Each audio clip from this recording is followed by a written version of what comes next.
going to get started. If Donna Garland, if you will lower the flag, we would appreciate. We'll get started. Just those.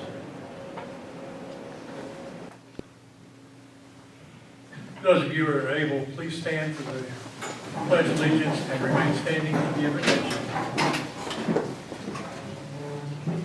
I pledge allegiance to the flag of the United States of America and to the republic for which it stands, one nation, under God, indivisible, with liberty and justice for all. Mr. Russell Harris, if you'll give us the invocation, please. Let us pray. Dear Lord, we bless and thank you for this day. Thank you for each one that's here today. May we get a blessing out of just being here and talking to our friends. Keep us closer to you, Lord. We know that you love us. Bless each one that's here. Keep us in the center of your will in Jesus' name. Amen. Amen. Sure.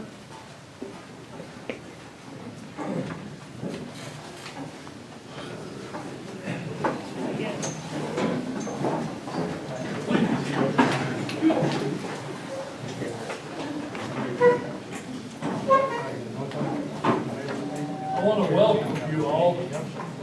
You either are a veteran, or related to a veteran, or knew a veteran, and we're grateful for your service and being here at this Veterans Day. Thank you very much for coming. This has become a tradition here with our Veterans Park, and we're glad to keep it going. So I just want to make sure you're welcome. Everyone has a program? No. I hear a no? Yes, we know. Okay.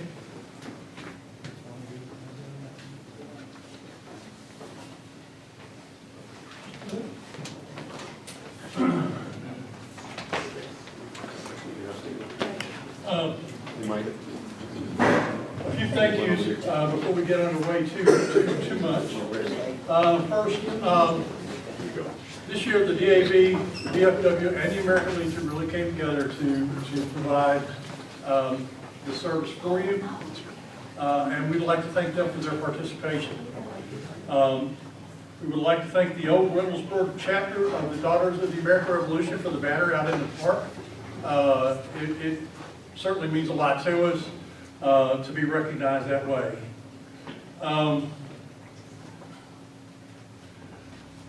If you know a family in need this holiday season, please contact VFW Commander Jeremy Baker.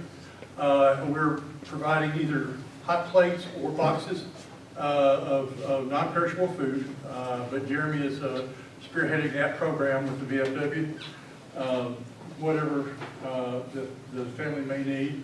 And we do hope that you'll stay and after the service today, participate with the potluck we have prepared for you. There'll be a little bit of brief interruption while we drag out the tables and rearrange some of the chairs. We have an extremely interesting movie to watch. And we'd also like to thank the Houston County Historical Society, Donald and Jackie Bateman primarily, for the World War II display over here. It means a lot to us. Donald, Jackie, Leah Baggett, and a couple of others went to the schools and did the presentation several times for the children, in addition to the primary service, which was at the high school at the forum. We thank them for that as well. At this time, I'll call her back up for the speaker introduction.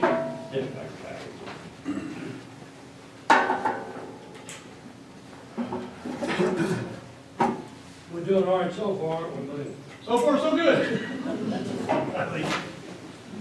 I'd like to introduce a good friend of mine, a good friend of a number of us here, Glenn and so forth, retired Lieutenant Colonel Dewey Browder, PhD. Dr. Browder of APSU, Emeritus Professor and former Chair of the Department of History and Philosophy. took the world's first picture of light coming from a laser when he was a young Army photographer in 1963. He would later serve in Vietnam, receiving 2 Bronze Stars for meritorious achievement in ground operations against hostile forces.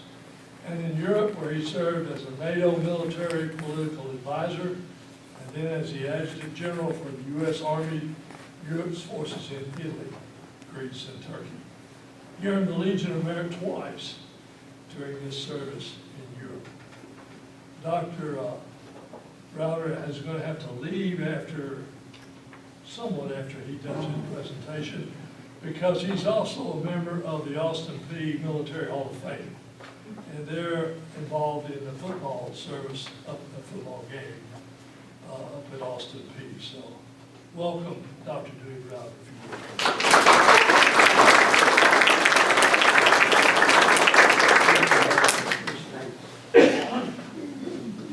Well, thank you, Bert. I'm not sure this microphone is positioned where it's going to work for me. Let me see if I can jiggle it around a little bit. While I'm doing that, let me tell you, I don't have anything to do with the football game. I'm not playing.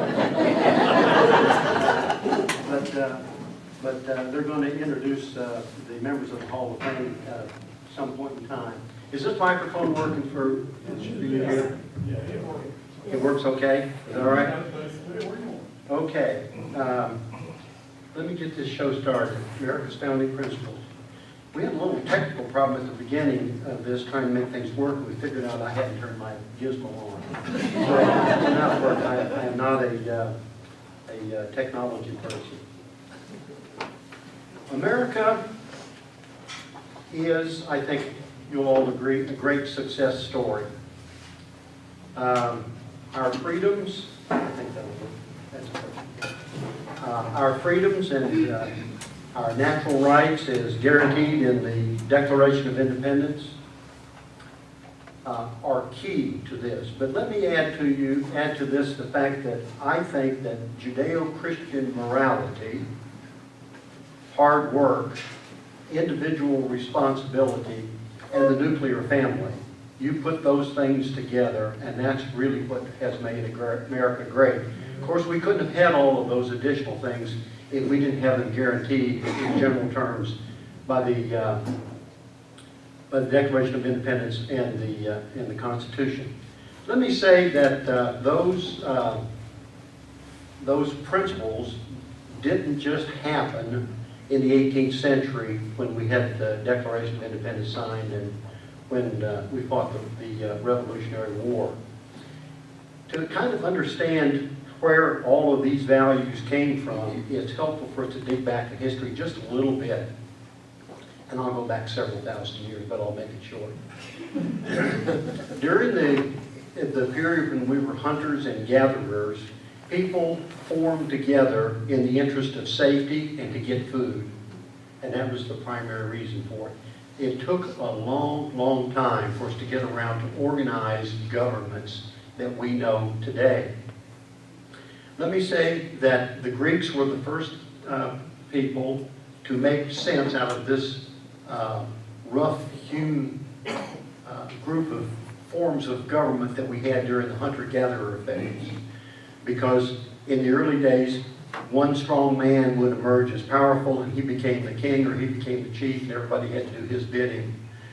In time, a small group of people would come together, and they would exercise their authority and make things go their way. And then when all of that failed, they resorted to mob rule. So the Greeks made some sense out of that. They are the ones that invented the term democracy, and it was a loosely identified idea at that point in time. Aristotle had a lot to do with us getting it actually off and running as an organized principle of government. But there was always a turmoil, there was always corruption, there was always people looking to make the most out of it for their own benefit. Then the Romans invented the idea of the republic. And the republic is where you have designated individuals representing the people with a set of laws, but they weren't elected during the Roman era. they arose pretty much from the aristocracy or the rich or the powerful people in individual groups. After many centuries, there were more modern contributions made to the idea. And the principle of this was a document called the Magna Carta, which was signed by the English, the British, in 1215. And that's probably the most significant document in the history of constitutional government. So there's several hundred years later, we have a valuable edition of that called the English Bill of Rights. And I'm going to say a little bit more about the English Bill of Rights in detail in just a few minutes. But that was in 1689. And then at that same time, they concluded that Parliament should be supreme and not a monarch, and not a small group of people, but representatives of the people, the Republic. Now, let me tell you that the idea of the Republic being supreme was articulated very well by a man in 1771 who wrote about the history of democracy and the history of republics and so forth. And listen to this. He said that Parliament can do everything except, he's talking about the government now, Parliament can do everything except make a man a woman or make a woman a man. I think that rings true for us today. Baron Montesquieu, a Frenchman, made some important contributions when he talked about the division of powers within government, and that the executive should have a right of veto, but that the Parliament should have a way of overriding that veto. And of course, that's part and parcel of our Constitution today. And then the situation, to get back into the American mode here for a few minutes, the situation started to get worse in the middle and the latter part of the 18th century when the British started imposing new taxes and new restrictions on the American colonists because they were trying to pay for the French and Indian Wars. And they felt like they were defending the American colonists and that those colonists should pay for it. So they kept inventing taxes and adding new taxes and new taxes. And then generally the cry that was used most frequently was taxation without representation. And the British Parliament response to that was, you don't have any members in Parliament, but we represent all of you virtually. We don't necessarily have to have a member of the colony here for us to stand up for your rights. But the colonists didn't buy that. The British sent more troops, and they kept sending more troops, and things kept getting worse and worse. And so the colonists decided they needed to get organized. And in 1774, they put together the Continental Congress. Now that Continental Congress, the papers are all falling apart here. That Continental Congress only lasted for a few months in 1774 and 1775.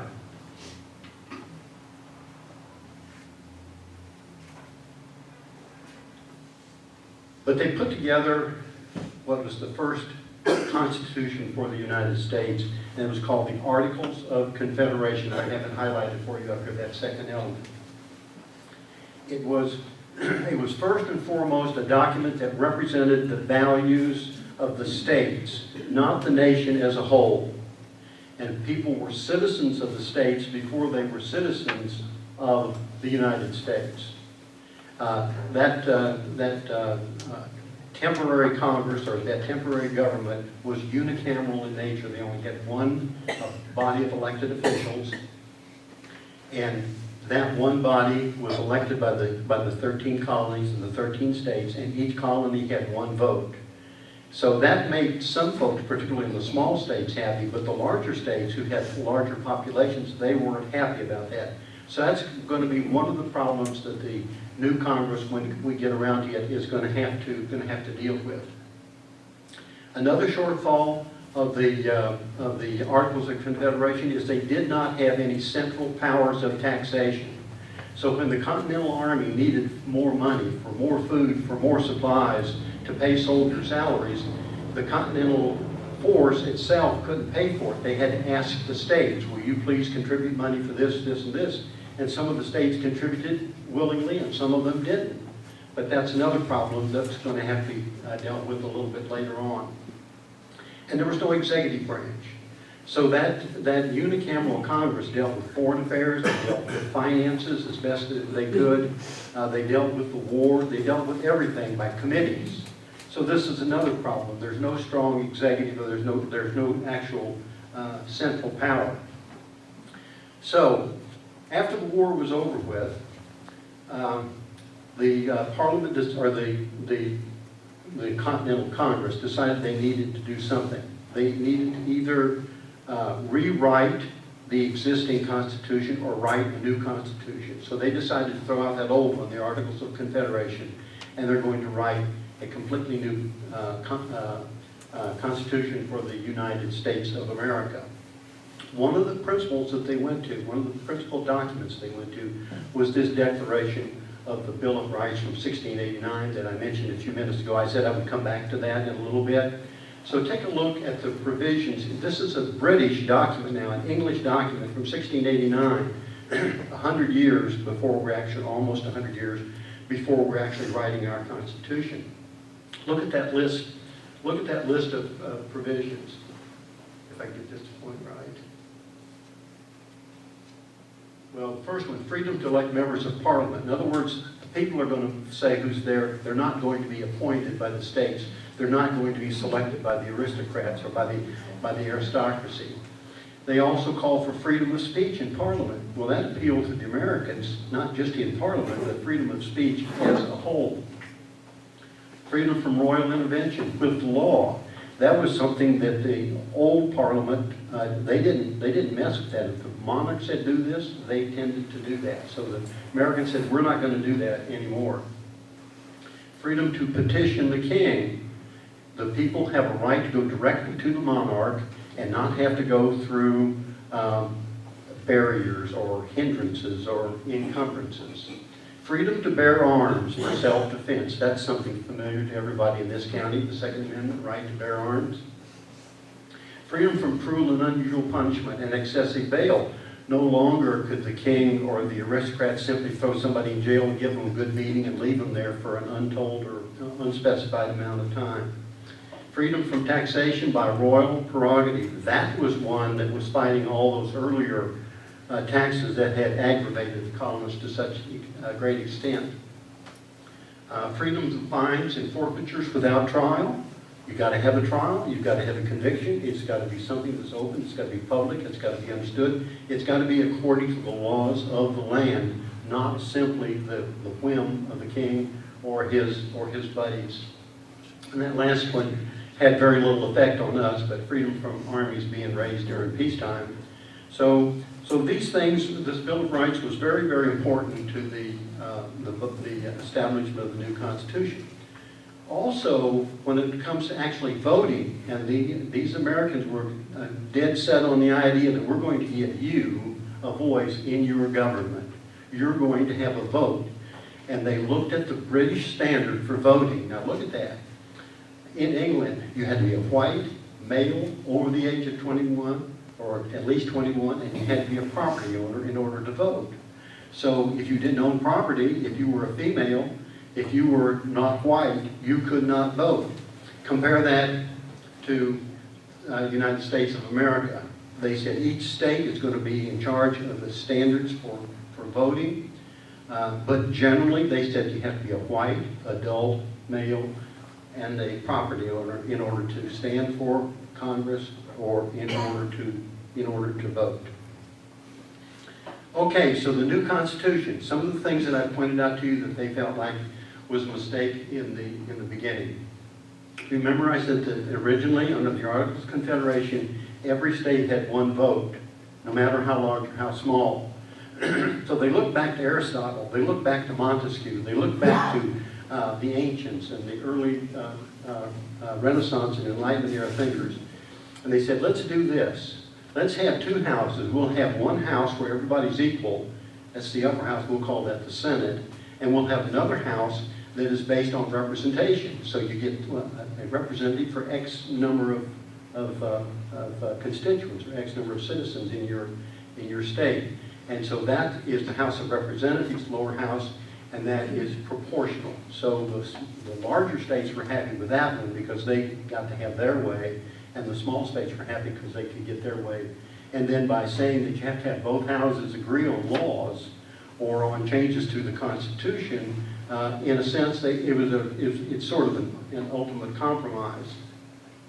Also, under the new Constitution, we had an executive branch headed by the president with veto power, but with the proviso that if 2/3 of the Senate and 2/3 of the House voted to override it, they could override the president's decision.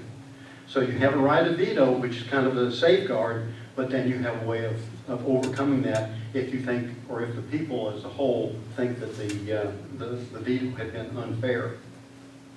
They also created a judicial branch. Remember that under the Articles of Confederation, there was no judicial branch. Each state made their own laws. So they have a judicial branch, and then they added very quickly after they created the Constitution, a Judiciary Act of 1789 that established a subordinate court system. But originally, they just had the Supreme Court with 6 judges. But in 1789, they changed that so that the judiciary was spread across the nation and not just in a central location.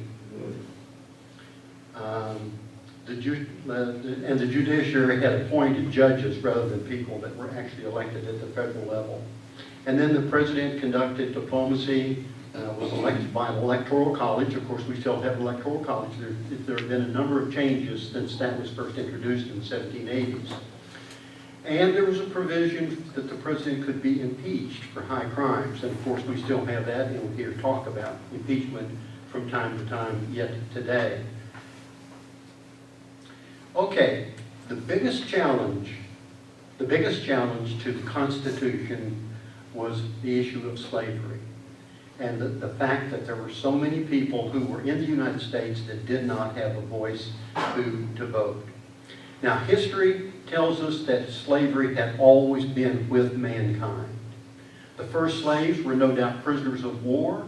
They were perhaps debt slaves who owed somebody something and couldn't pay them, and so that became an institution. This became very, very prominent and spread around the known world starting in the 7th century when the Muslims conquered portions of northern Africa, and they took Africans and sold them into slavery in the Mediterranean area and along the coast of the Indian Ocean and in the Muslim area.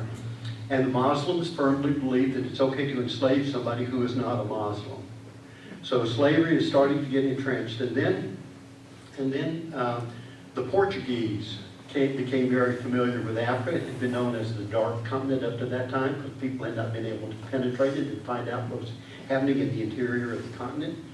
Well, the Portuguese became very, very familiar, and they started buying slaves from African slave dealers. Now, I'll tell you that I was doing some research in the Bavarian National Archives many years ago in Munich, and I was looking at the 16th century records for a city called Zweibrücken, and I found a reference to black slaves in the court already in the 16th century. So they were being distributed already by that time. The rest of the Europeans, the Spanish, the British, the Dutch, the French got involved in it big time in the transatlantic slave trade. Now, everybody knew that slavery was wrong. Everybody knew that slavery was wrong. And look at this quote from Thomas Jefferson up here for me, if you would, for a minute, right down close at the bottom. He said, "Slavery is an abominable crime. It's a deplorable entanglement." He said, "We have the wolf by the ears and feel the danger of either holding or letting him loose." I mean, and slavery was established as an important part of the American economy by this time, and he knew it. He owned slaves, but he didn't know how to fix the problem. He was a man of the Enlightenment. But by this time, this was such an entrenched practice that America inherited this, and it becomes a problem for our Constitution. Then just before the Civil War, a guy named Charles Darwin started writing about evolution, and he talked about the survival of the fittest. And I think you're probably all familiar with that theory. Well, another English scholar by the name of Spencer took that and switched it from survival of the fittest to survival of the strongest. And he argued that there are some races that are naturally superior to other races, and therefore it is pointless to try to protect the weaker races because they're due to extinction. They're going to go away. This became known as social Darwinism. That was Hitler's philosophy in the 20th century. The Aryan race is superior. The Aryan race deserves to survive at the expense of others, and in due time they're all going to go away. Of course, we know that was wrong, and we know that it did not work out. So, we had problems with our Constitution, and I'll highlight for you just briefly how those big problems with regard to slavery and with regard to minorities was actually overcome. You know that the Civil War determined that slavery was going to come to an end. In 1920, women got the right to vote. Now, to backtrack on this bit about the blacks being freed, they were designated as citizens and said they had the right to vote in 1870, 5 years after the end of the war. But southern states, and remember states have the right to make the laws, they took over and they passed what came to be known as Jim Crow laws that stopped blacks from being able to exercise their natural constitutional rights. And in 1896, there was a famous court case, Plessy versus Ferguson, where the Supreme Court decided that separate but equal is not unconstitutional as long as they are reasonably equal. Well, we all know that those provisions for enforcement of the law, for going to school, for just about anything that you can think of, that they were not legal. So that was ultimately overcome in 1964 with the Civil Rights Act and in 1965 with the Voting Rights Act. Women got the right to vote, as you know, in 1920 with the 19th Amendment. So it was a long road to go in order to overcome those faults that were written into the Constitution that were in direct opposition to what has been declared in the Declaration of Independence. Now, for comparison's sake, I'll tell you that American Indians didn't get to vote until 1924. They were simply residents. They weren't allowed to vote. And Asian immigrants couldn't vote until 1965. And that's during the lifetime of most of us in this room, or at least a lot of us. Well, maybe most of us. Okay, so what I want to do to close this out is to talk about some challenges that we face today. I could make the list as long as you want it. You can add to this list. We can subtract to this list. And this is not the place to debate all of these, but I think awareness is good. Look at that first one. I think these are all challenges to our Constitution. Are the laws of nature and nature's God being denied? Now remember, in the Declaration of Independence, Thomas Jefferson talked about nature's God. There's an acknowledgement in our founding documents that we acknowledge a supreme being. The next one, are individual rights and responsibilities being replaced by group rights and responsibilities with individual merit lost? When I put up that list at the very beginning, I talked about responsibility and hard work. There's such a thing as reward for hard work. There's such a thing as reward for taking responsibility. And so that's a meritocracy. Are we losing the meritocracy in America today? Is equal opportunity being denied by equity? There's a difference between equal opportunity and equity. Equity means you're giving unevenly to make up for shortfalls in the past. Are God-given rights being replaced by government-given rights? Do we look more to the government for a foundation for what we're doing and a justification for what we want to do in our lives? Have we lost the right to personal security and property rights? When you think about the riots that have swept across, and right now, where people go in and they steal and they rob and absolutely nothing happens. And remember, the Constitution protects property, protects ownership. And are our elections safe and secure? Now, that's a question you could have always asked, but it's certainly been in the news today. Now, we could go on. We could talk about the border. We could talk about all kinds of things. We could talk about the history of discrimination and the unfairness of it. And I think those things are all, in some fashion, embedded in your minds. But I'd like to leave you with those ideas and challenges and invite you, if you want to say something, add to this list, or if you want to comment, or if you want to object to it. I don't see any hands. Okay, well, I thank you. There you have the origins of our rights in America, some of the provisions of our founding documents, and some of the big challenges that we faced, and how we tried to face them. And remember, the Constitution is always open to amendment, but it takes a 2/3 vote in both houses, and it has to be approved by the states. So it's not something we can just haphazardly. Okay. I see a lot of open eyes. Thank you very much. I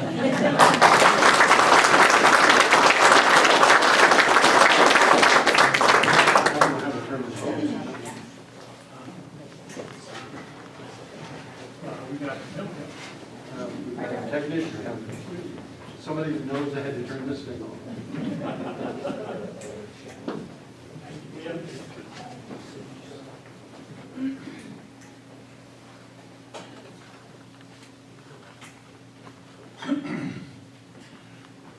Thank you, sir. At this time, we are going to read a list of names who have passed since last Veterans Day, and for each, ring the bell. Mr. Herb Gould is going to do the reading, and I will do the reading. Thank you very much.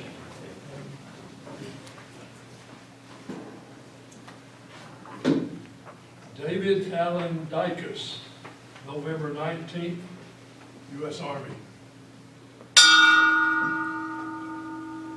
Bobby Bob Hensley Mitchum, December the 12th, U.S. Army.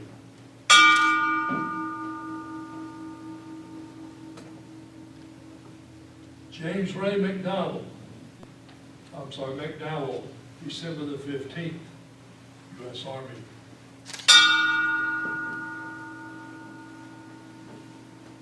Edward Franklin Sine, December the 17th, U.S. Army.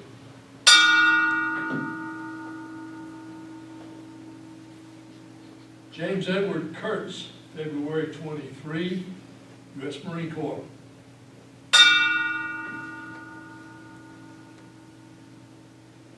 Timothy Paul Arant, March the 3rd, U.S. Army. James Jim Edward Bridges, March the 19th, U.S. Army.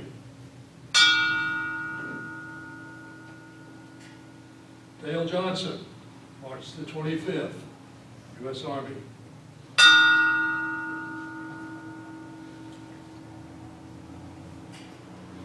Kenneth Kenny Gregory Ray, May the 6th.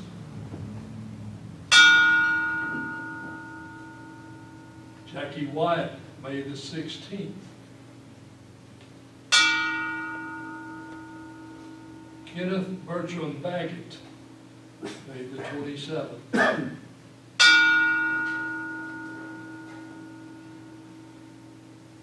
All James B.J. Gooden, June the 1st, U.S. Army.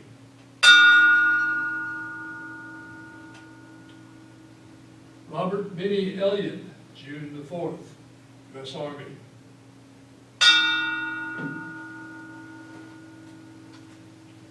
Paul Stewart Moody, August the 1st, U.S. Army.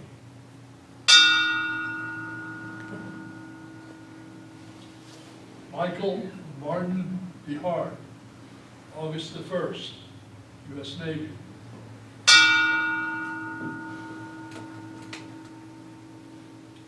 Frank Cherry, August the 27th, U.S. Navy.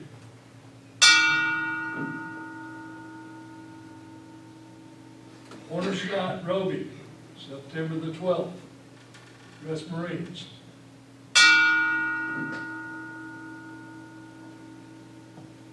Charles Eddie Reeder, September the 22nd, U.S. Navy.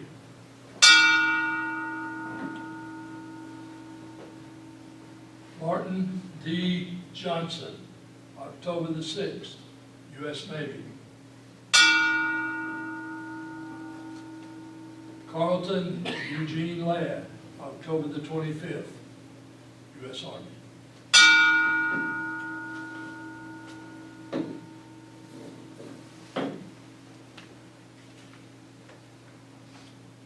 Thank you. If you know someone that we missed, please let us know, because we're trying to keep these records accurate.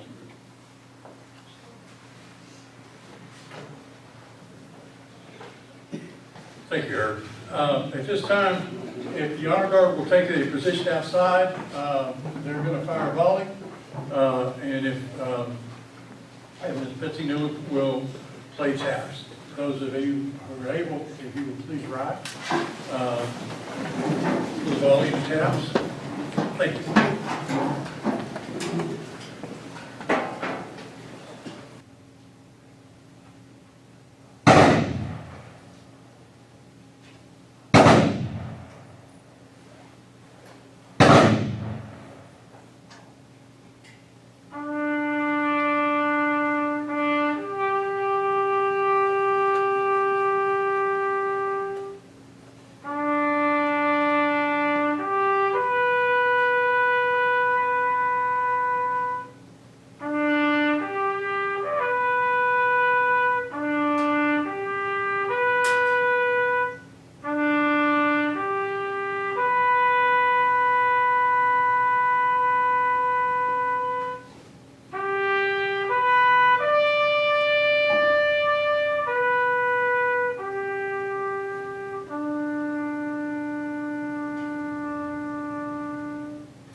At this time, I'm going to turn the program over to Kathy Freed, Commander of the Disabled Veterans Chapter 104 for the presentation of a couple of quotes of valor. Thank you.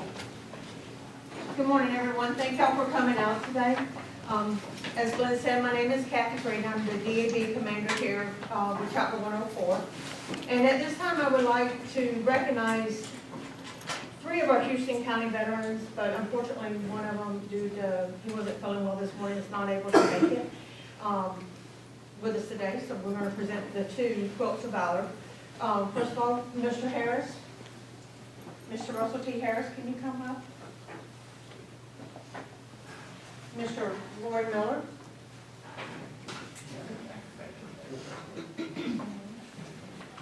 And our 3rd recipient was Mr. Frank Cambry, who's not feeling well this morning.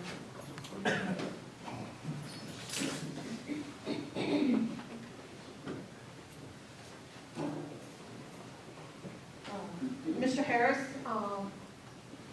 everybody also asked his to be accompanied by friends and family members that want to help him present his quilts.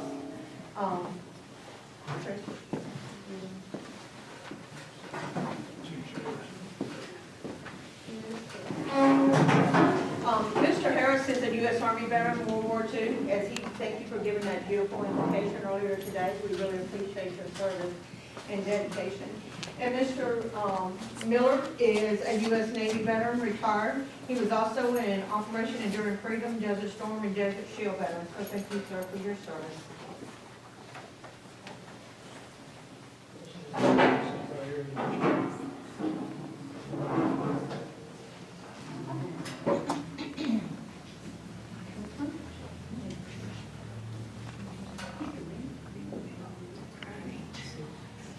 I just want to give you a brief background of the meaning of the quote of valor. The quote of Browder is a quality handmade quilt that is machine and hand quilted. It is awarded to service members or veterans who have been touched by war. This quilt is an expression of gratitude meant to thank and comfort you. We honor you for leaving all you hold dear to service, whether in time of crisis or in time of peace. This quilt of valor unequivocally says thank you for your service. Sacrifice and valor in serving our nation. Each quilt is different, but made with the love and respect for your commitment to this great nation. Thank you.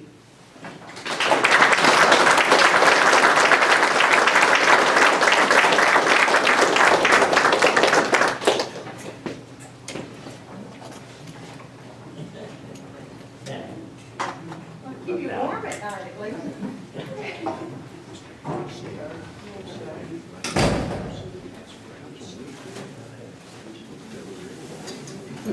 Like I said, Mr. Frank Henry was going to be our third recipient. He is a Vietnam veteran. We figured it would be appropriate to, since it's Veterans Day, World War II, Vietnam, and then of course, you know, our latest complex that we'll sell all involved in. With that being said, we are showing a special presentation today of Mr. Henry's, there was a movie, A Tank Battle. But before we do that, we are going to close today's ceremony and move some chairs around, open up the food line, and then we'll start the movie. For those who are able to stay and join us, we would appreciate that. If you can't, we understand, and y'all have a wonderful Veterans Day, and God bless them.